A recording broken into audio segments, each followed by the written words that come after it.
പിതാവിന്റെയും പുത്രന്റെയും പരിശുദ്ധാത്മാവിന്റെയും നാമത്തിൽ ആമേൻ. എൻ്റെ പ്രിയപ്പെട്ട ഇന്ന് ബുധനാഴ്ച ജനുവരി 29 എല്ലാവർക്കും അച്ഛൻ്റെ സ്നേഹവന്ദനം. നമുക്ക് സന്തോഷത്തോടെ പ്രാർത്ഥനയ്ക്ക് പോരാം. അമ്മേ പരിശുദ്ധമ്മേ, അമ്മേ പരിശുദ്ധമേ, ദൈവമാതാവേ, ദൈവമാതാവേ, അന്ന് അങ്ങ് കൃപാസനത്തിൽ പ്രത്യക്ഷപ്പെട്ട് വരാൻ പോകുന്ന മഹാദുരന്തത്തിൽ നിന്ന് രക്ഷപ്പെടാനും എല്ലാവർക്കും വേണ്ടി പ്രാർത്ഥിക്കുവാനും ആവശ്യപ്പെട്ടിട്ട് 20 വർഷം കഴിഞ്ഞ ഈ വേളയിൽ കൃപാസനത്തിലൂടെ ഞങ്ങൾക്കും ഈ ദേശത്തിനും അങ്ങ് മധ്യസ്ഥം തേടി തന്ന എല്ലാ അനുഗ്രഹങ്ങൾക്കും കൃപകൾക്കും ഞങ്ങളിപ്പോൾ ഹൃദയം നിറഞ്ഞ നന്ദി പറയുന്നു.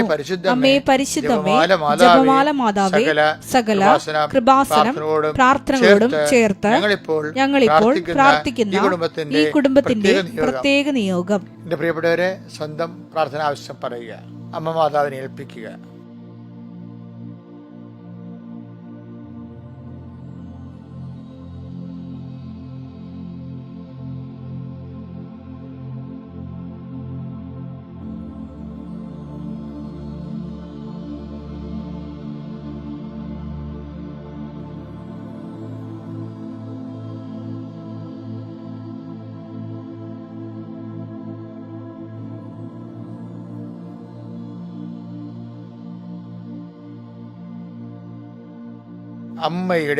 അമ്മയുടെ പ്രത്യക്ഷീകരണത്തിന്റെ ഈ ദ്വാദശക വേളയിൽ ഞങ്ങൾക്ക് സാധിച്ചു തരുവാൻ കനിയണമേ.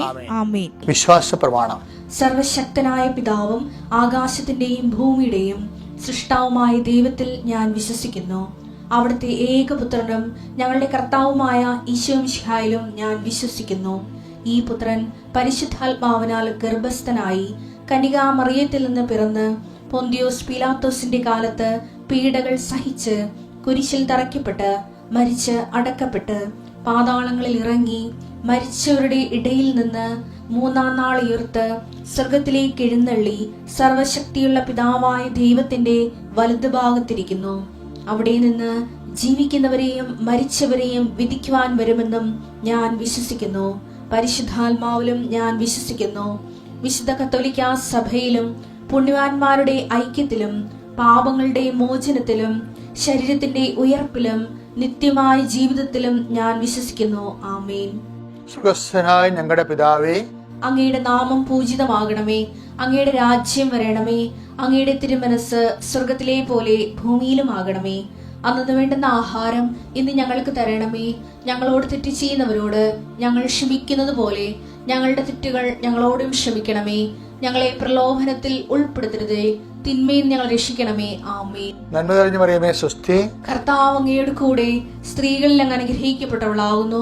അങ്ങയുടെ ഉദരത്തിൻ ഫലമായി ഈശോ അനുഗ്രഹിക്കപ്പെട്ടവനാകുന്നു. പരിശുദ്ധ മറിയമേ, തമ്പുരാന്റെ അമ്മേ, പാപികളായ ഞങ്ങൾക്ക് വേണ്ടി ഇപ്പോഴും ഞങ്ങളുടെ മരണസമയത്തും തമ്പുരാനോട് അപേക്ഷിക്കണമേ. ആമേൻ. അനുദിന അനുഗ്രഹ പ്രാർത്ഥന. കർത്താവേ, നിന്റെ ഉന്നതമായ നാമത്തിന് സ്വസ്ഥം ചെയ്യുന്നു. കർത്താവേ, നിന്റെ വിശുദ്ധ പൗരോഹിത്യത്തെ മഹത്വപ്പെടുത്തണമേ. കർത്താവേ, സഭയിലുള്ള സാന്നിധ്യം പ്രകടമാക്കണമേ. അമ്മേ പരിശുദ്ധമ്മേ, ദേവമാതാവേ, ഈ അനുദിന അനുഗ്രഹ പ്രാർത്ഥനയിൽ പങ്കെടുക്കുന്ന എല്ലാ മക്കളെയും അങ്ങേക്ക് സമർപ്പിച്ച് പ്രാർത്ഥിക്കുന്നു. ദൈവത്തിന്റെ വലിയ കൃപ മക്കളിലേക്ക് ആവശ്യിക്കട്ടെ. പരിശുദ്ധ ദേവമാതാവിന്റെ മധ്യസ്ഥത്തിൽ പ്രാർത്ഥിക്കുന്നു. കൃപാസ്ഥാനത്താറെ ജീവനോടെ പ്രത്യക്ഷപ്പെട്ട പരിശുദ്ധ അമ്മയുടെ മാധ്യസ്ഥ പ്രാർത്ഥിക്കുന്നു. നാളിതുവരെ അമ്മ ആയിരക്കണക്കിന് മക്കൾക്ക് നൽകിയ അനുഗ്രഹത്തിന്റെ അടിസ്ഥാനത്തിൽ പ്രാർത്ഥിക്കുന്നു. എൻ്റെ വിശുദ്ധ പൗരോഹിത്യത്തിൻ്റെ അധികാരത്തിൽ പ്രാർത്ഥിക്കുന്നു. സഭയിലുള്ള കർത്താവിൻ്റെ സാന്നിധ്യത്തിന്റെ അടിസ്ഥാനത്തിൽ പ്രാർത്ഥിക്കുന്നു. നിന്റെ ഹൃദയത്തെ കർത്താവ് ആശീർവദിക്കട്ടെ. നീ ഏത് ഭവനത്തിൽ പ്രവേശിച്ചാലും ആ ഭവനത്തിന് സമാധാനം ആശംസിക്കുന്ന അരുളിച്ചത് കർത്താവിൻ്റെ വാക്കിൻ്റെ അധികാരത്തിൽ സമാധാനം ആശംസിക്കുന്നു. ഈ സമാധാനം നിന്റെ ജീവിതത്തിൻ്റെ വ്യത്യസ്ത മണ്ഡലങ്ങളിൽ നീ അനുഭവിക്കട്ടെ. കർത്താവെ, രോഗബാധിതർക്ക് വേണ്ടി പ്രാർത്ഥിക്കുന്നു. ശയ്യാവലംബികർക്ക് വേണ്ടി പ്രാർത്ഥിക്കുന്നു.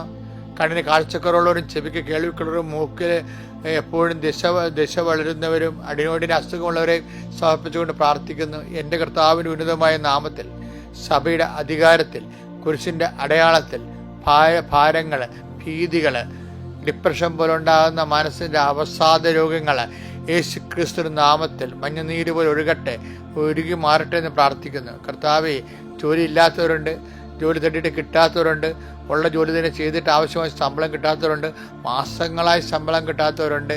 അതൊക്കെയാണ് കർത്താവ് ഞങ്ങളുടെ യഥാർത്ഥ പ്രശ്നങ്ങൾ. അതുകൊണ്ട് കടയിൽ കടങ്ങൾ കൂടുന്നു, കുഞ്ഞുങ്ങളുടെ കാര്യങ്ങൾ തിരക്കാൻ പറ്റണില്ല, കുടുംബം മെയിൻറ്റെയിൻസ് ചെയ്യാൻ പറ്റണില്ല. വല്ലാത്തൊരു നാരകീയാവസ്ഥയ്ക്ക് ഒരു കുടുംബത്തിൽ ആരും വന്ന് കയറല്ലേ എന്ന് പ്രാർത്ഥിക്കുന്നു അനേകം മക്കളുണ്ട്.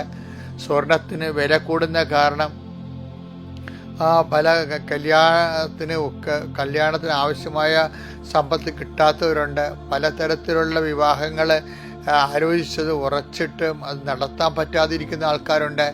മക്കളെ ഗർഭം ധരിച്ചിട്ടും പ്രസവിക്കാൻ പറ്റാതെ ഡേറ്റ് കിട്ടാതെ ഇരിക്കുന്നവരുണ്ട്. അതിനുപരി പ്രസവം നീണ്ടു പോകുന്നവരുണ്ട്. അതുപോലെ തന്നെ ഗർഭസ്ഥിതിന് ആന്തരികമായ അംഗവൈദ്യങ്ങൾ കണ്ടുകൊണ്ട് വിഷമിക്കുക വേദനിക്കുകയും ചെയ്യുന്നവരുണ്ട്. കുടുംബത്തിൽ കലഹമുള്ളവരുണ്ട്, കോടതി കേസുള്ളവരുണ്ട്. മക്കളെ പഠനങ്ങളിൽ പുരോഗതി ഇല്ലാതെ മാതാപിതാക്കന്മാർ ഞെരുക്കുന്നവരുണ്ട്. കാശ് മുടക്കുന്നുണ്ടെങ്കിലും അതിൻ്റെ യാതൊരു പ്രയോജനം കിട്ടാതെ വളരെ കുടുംബം വളരെ ഭയങ്കരമായ ദുരിതത്തിലും ഭാരത്തിൽ അകപ്പെട്ടവരുണ്ട്. എൻ്റെ കർത്താവിൻ്റെ ഉന്നതമായ നാമത്തിൽ, സഭയുടെ അധികാരത്തിൽ, കുരിശിൻ്റെ അടയാളത്തിൽ, ദൈവത്തിൻ്റെ ശക്തിയാൽ നിൻ്റെ മുഴുവൻ രോഗപീഠകളും ജീവിതഭാരങ്ങളും യേശുക്രിസ്തു നാമത്തിൽ ഏൽപ്പിച്ചുകൊണ്ട് പിതാവിൻ്റെയും പുത്രൻ്റെയും പരിശുദ്ധാത്മാവിൻ്റെ നാമത്തിൽ നീ സൗഖ്യം പ്രാപിക്കട്ടെ. പിതാവിൻ്റെയും പുത്രൻ്റെയും പരിശുദ്ധനാമത്തിൽ ഇന്നത്തെ ദിവസം നീ ശക്തി പ്രാപിക്കട്ടെ. പിതാവിൻ്റെയും പുത്രൻ്റെയും പരിശുദ്ധ നാമത്തിൽ നീ എല്ലാവിധ രോഗപീഠങ്ങളിൽ നിന്നും അകന്നു മാറട്ടെ. പിതാവിൻ്റെയും പുത്രൻ്റെയും പരിശുദ്ധ നാമത്തിൽ നീ സമാധാനം അനുഭവിക്കട്ടെ. നിത്യം പിതാവ് പുത്ര പരിശുദ്ധ സർവ്വീസ് നീക്കുവാമേ. എൻ്റെ പ്രിയപ്പെട്ടവരെ, പലപ്പോഴും നമ്മൾ എന്തെങ്കിലും ഒരു പ്രശ്നങ്ങളും ഭാരങ്ങളും ഒക്കെ ഉണ്ടാവും, നമുക്ക് ഒരു വിഷമങ്ങളൊക്കെ ഉണ്ടാവും അല്ലേ. രോഗത്തെക്കുറിച്ചൊരു അറിവുണ്ടാകുമ്പോൾ നമുക്കൊരു ഭീതിയും പ്രയാസമൊക്കെ ഉണ്ടാകും, ഒരു വിഷമമൊക്കെ ഉണ്ടാകും. ജപ്തി വരാൻ പോണെന്ന് കേൾക്കുമ്പോൾ ഒരു പ്രയാസവും വിഷമവും, എങ്ങനെ ജീവിക്കും, എവിടെ പോവും, ആര് സഹായിക്കും എന്നുള്ള ഭീതിയൊക്കെ ഉണ്ടാകും. പിന്നെ അങ്ങനെ ഓരോരോ വിഷയത്തിനും ആ പ്രശ്നങ്ങൾക്ക് നമ്മുടെ അതിജീവനത്തിന് അഭിമുഖീകരിക്കുന്ന ഓരോ ജീവിത പ്രതിസന്ധിയില്ലേ, അപ്പോൾ നമുക്കൊരു പ്രയാസം ഉണ്ടാവും. പക്ഷേ കർത്താവിൻ്റെ ഒരു നിലപാട് എന്താണെന്ന് അറിയാമോ? എന്തെങ്കിലും ഒരു പ്രയാസം ഉണ്ടായാൽ നീ ആ പ്രയാസത്തെ ഓർത്ത് പ്രയാസപ്പെടേണ്ട. കാര്യം നിന്നെക്കൊണ്ട് അത് അതിജീവിക്കാൻ കഴിയുമെന്ന് ദൈവം കരുതുന്നു. അത് വലിയ പോസിറ്റീവ് പോയിൻ്റാണ്. നിനക്ക് ഒരു പ്രയാസമോ ഒരു പ്രലോഭനം ഉണ്ടായാൽ അതിൻ്റെ അർത്ഥം നീ അടിപ്പെട്ടു പോകുന്നതല്ല. അതിനെ അതിജീവിക്കാനുള്ള ദൈവിക ശക്തി നീ ഇതിലൂടെ ആർജിക്കുമെന്ന് ദൈവം പ്രത്യാശിക്കുന്നു. അത് വലിയ അപ്പം നമ്മൾ അത്രയും വളർന്നു എന്നർത്ഥം. ഇപ്പോൾ ഒരു നിന്നമായിട്ട് എതിർക്കാമെന്ന പ്രതിയോഗിയെ നീ മലത്തി അടിക്കുമ്പോൾ നമുക്ക് എന്താ തോന്നുന്നത്, ഇത്രയും എനിക്ക് പവർ ആയെന്നാണ് ഓർക്കണത്. അതായത് ഒരു പ്രതിയോഗി ഇപ്പം ഗോലിയാത്തിനെ ദാവീദിൻ്റെ എതിരെ കൊണ്ടുവരുമ്പോൾ ദൈവം എന്താ പറയണത്? ഗോലിയാത്തിനെ മലത്തിയടിക്കാൻ പറ്റിയ പവറിലേക്ക് ദാവീദ് വരാൻ പോകുന്നു. ഗോലിയാത്ത് ദാവീദിൻ്റെ ശക്തിയുടെ സാധ്യതയാണ്. അതുകൊണ്ട് തന്നെ ഒരു പ്രശ്നം ഉണ്ടാകുമ്പോൾ ഞാൻ ഇത്രയും വളർന്ന് എന്ന് എൻ്റെ ദൈവം കരുതുന്നില്ല എന്ന് പറയുമ്പോൾ സന്തോഷം തോന്നണം. അതിന് പറ്റുന്നൊരു വചനമാണ് 1 കൊരിന്ത്യർ 10:13. മനുഷ്യ സാധാരണമല്ലാത്ത ഒരു പ്രലോഭനവും നിങ്ങൾക്ക് നേരിട്ടിട്ടില്ല. ദൈവം വിശ്വസ്തനാണ്. നിങ്ങളുടെ ശക്തിക്ക് അതീതമായ പ്രലോഭനങ്ങൾ ഉണ്ടാകാൻ അവിടുന്ന് അനുവദിക്കുകയില്ല. ഇതാണ് ഞാൻ പറഞ്ഞത്, അവിടുന്ന് അനുവദിക്കുകയില്ല. പ്രലോഭനങ്ങൾ ഉണ്ടാകുമ്പോൾ അവയെ അതിജീവിക്കാൻ വേണ്ട ശക്തി അവിടുന്ന് നിങ്ങൾക്ക് നൽകും. അതാണ് ദാവീദ് പറഞ്ഞത്. ഗോലിയാത്ത് എന്താ പറഞ്ഞത്? നീ എന്താണ് പട്ടിയെ തല്ലാൻ പോകുന്ന പോലെ ഒരു വടിയുമായിട്ടാണ് വരണത്. അപ്പം അത് ദാവീദ് തിരിച്ചടിക്കണത് എന്താണ്? നീ നിന്റെ കുന്തങ്ങളിലും അതുപോലെ തന്നെ പരിചകളിലും ആശ്രയിക്കണത്. ഞാൻ എൻ്റെ ദൈവമായ കർത്താവിലാണ് ആശ്രയിക്കണമെന്ന് പറയും. അപ്പോൾ ഗോലിയാത്തിനെ മുമ്പിലെ വരുമ്പോൾ ദാവീദിന് അവനെ നേരിടാനുള്ള ശക്തിയും ദൈവം കൊടുക്കുകയാണ്. അപ്പോൾ ഒരു പ്രശ്നമോ പ്രലോഭനമോ സാമ്പത്തികമായ ശാരീരികമായ ഒക്കെ വരുമ്പോൾ ഓർക്കണം, ഇതിനെ അതിജീവിക്കാനുള്ള ശക്തി കർത്താവ് എനിക്ക് തരാൻ വേണ്ടിയാണ് ഇപ്പം ഇത് വന്നിരിക്കണത്. അപ്പം മനസ്സിലായില്ലേ? അപ്പം അത് വന്നത് നന്നായി, ഭാരം വന്നത് നന്നായി, രോഗം വന്നത് നന്നായി. അതിനെ അതിജീവിക്കാനുള്ള ശക്തി തരാൻ വേണ്ടി അതിനെ ആദ്യം വരുത്തിയതാണ്. അപ്പോൾ ഇപ്പോൾ പേപ്പട്ടി കടിക്കുമ്പോഴെന്താ ചെയ്യണത്? പേപ്പട്ടിയുടെ തന്നെ ജെയിംസ് എടുത്തിട്ടാണ് കുത്തുവെക്കണത്. പക്ഷേ നേരത്തെ ഉണ്ടായിരുന്ന പേപ്പട്ടിയുടെ ജെയിംസിന് ഈ കുത്തുവെച്ചിരിക്കുന്ന പ്രതിരോധ ജെയിംസ് അതിനെ കീഴടക്കി കളയും. അപ്പോൾ കൃപയുടെ പ്രതിരോധ ശക്തി വർദ്ധിപ്പിക്കാൻ വേണ്ടിയാണ് പ്രലോഭനങ്ങൾ ഉള്ളത്. എന്തൊരു മനോഹരമായ ദൈവാനുഭവമാണ് സുവിശേഷം കാഴ്ചവെക്കുന്നത്.